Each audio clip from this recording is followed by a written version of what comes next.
On saisit l'absence de Dieu comme le moyen le plus sûr par lequel l'esprit humain a montré comment les choses sont venues à l'existence par la voie de la connaissance rationnelle.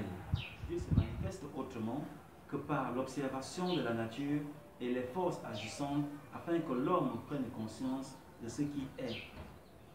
Bien plus, Dieu s'est imposé dans la pensée aux frontières des limites de la connaissance et non par une quelconque révélation, un dogme ou plus simplement la foi.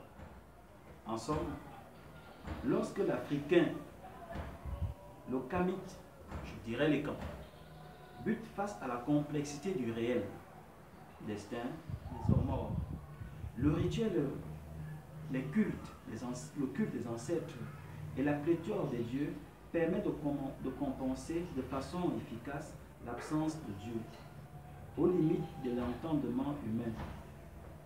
Dieu a, pour ainsi dire, un statut épistémologique. Il est le principe qui crée et engendre la force et les forces.